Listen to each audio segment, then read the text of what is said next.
Hi, this is your video for section 5.4 about complements and conditional probabilities. We already discussed complementary events a little bit in a previous section, but let's do a little bit of review about identifying complementary events. Recall that the complement event of event A, which is denoted by A with the superscript C, includes all outcomes in the sample space that are not outcomes in event A. The wording is extremely important in determining the outcomes in an event and in determining the outcomes in the complement. Phrases like at least, more than, at most, and less than are common phrases used in probability problems. And the complement of none is at least one. So, vice versa, the complement of at least one is none. Here's an example. Consider the procedure that consists of rolling a die. Identify the outcomes in the event and the complement of the event for each of the following events. So part A has event A, which is equal to the number rolled is at least 3. So first let's identify the outcomes in event A. At least 3 means that the 3 is included in the possible outcomes. So A would equal the set of outcomes 3, 4, 5, and 6. The complement of A would be everything else in the sample space that's not included in A. So A complement would be the outcomes 1 and 2. Part B, the event B is that the number rolled is more than 3. More than 3 means that the 3 is not included in the possible outcomes. So event B equals the set of outcomes 4, 5, and 6. And it's very important to notice the difference between the at least 3 and more than 3. At least 3 meant that the 3 was included. More than 3 means that the 3 is not included. Now the complement of B, again, is the rest of the outcomes in the sample space that weren't in B, so that would be 1, 2, and 3.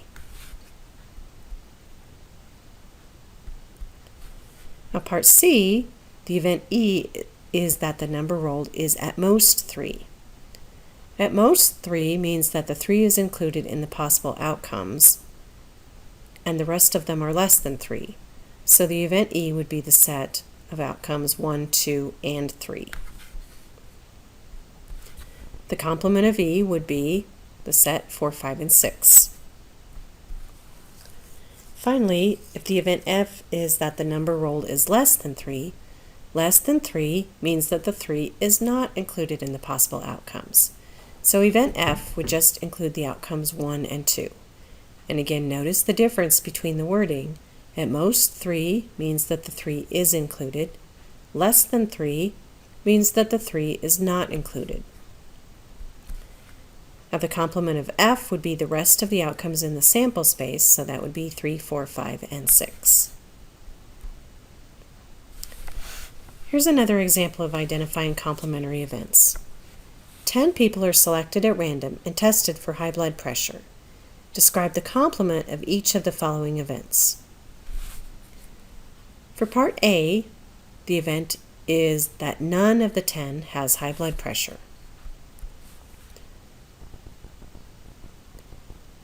In general, the possible outcomes in this situation are the number of those selected who do have high blood pressure. So we're selecting 10 people. The possible outcomes for the number out of those 10 who do have high blood pressure would be anything from 0 up to 10. So if it were 0, that would mean none of the 10 had high blood pressure. If it were 4, that would mean exactly 4 had high blood pressure. And 10 would mean that all of them had high blood pressure. So for part A, none is the same as the outcome 0 in our sample space. So the complement of this would be the remainder of the sample space, which would be everything from 1 up to 10. And if we put this in words, this would be the same as saying at least 1. So that's where we get the fact that none and at least 1 are complements of each other. In part B, our event is that all of the 10 have high blood pressure, and in this case, all means all 10,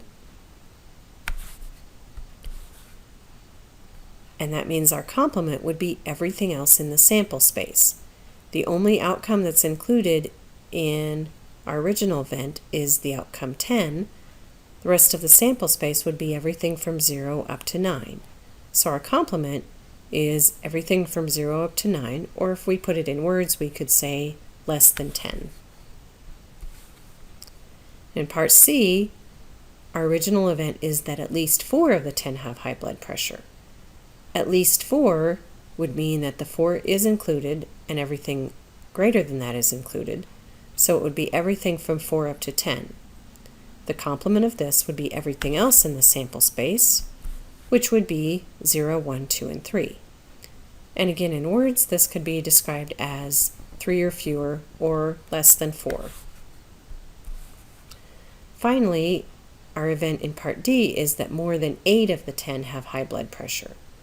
More than 8 would not include the 8, but it would include everything greater than 8, which in this case would be 9 and 10. The complement of this event would be everything else in the sample space, so it would be everything from 0 up to 8. In words, this could be described as 8 or fewer or less than 9. Here's another example of using the complement rule. Suppose that you draw a card from a standard 52 card deck of cards, record the suit, and replace the card. If this experiment is repeated 4 times or 4 trials, what is the probability that at least one of the 4 cards drawn is not a heart? Now, this probability would be very complicated to calculate directly because there would be so many ways in which this could happen. It would be easier in this case to use the complement. So let's think of this as an experiment in which 4 cards are drawn with replacement. On each draw, we record the suit. Some possible outcomes of the experiment would be heart, club, heart, club, heart, club, club, diamond, and heart, heart, heart, heart. The sample space here would have 256 different outcomes. The event we're interested in is that at least one of the 4 cards is not a heart. The complement of this event would be that all 4 cards drawn are hearts. So we either have that at least one of the 4 cards is a different suit, or that all 4 are hearts, and those 2 are complements of each other. In a previous example, we found that the probability of drawing 4 hearts in 4 trials is 0.0039. This is the same as 1 over 256. So if we looked at our 256 different outcomes, only one of those would be where all 4 cards were hearts. So if the complement of that is that at least one of the cards is not a heart, then we could find that probability by taking 1 minus our probability here. So 1 minus 0.0039 equals 0.9961, or if we do this as a fraction, it would be 1 minus 1 over 256, which is equal to 255 over 256. Now we have a conditional probability when A and B are dependent events. So when we're finding the probability of A and B, remember that the probability for the second event, B, should take into account the fact that the first event, A, has already occurred. The conditional probability P of B given A represents the probability of event B occurring after it is assumed that event A has already occurred. Now the vertical line in between B and A is read as B given A.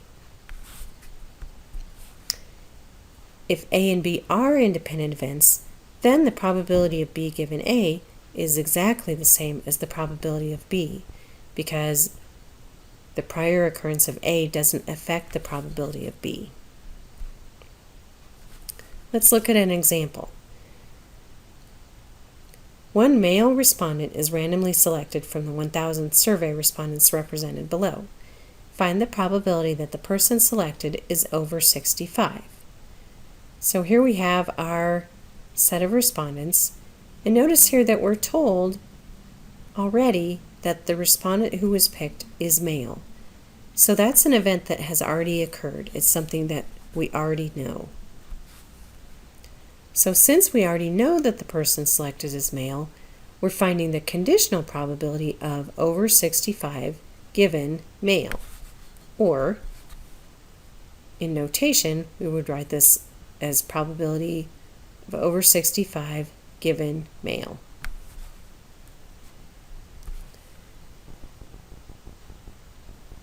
So if event A is selecting a male respondent and event B is selecting a respondent over 65, then this would be written as P of B given A.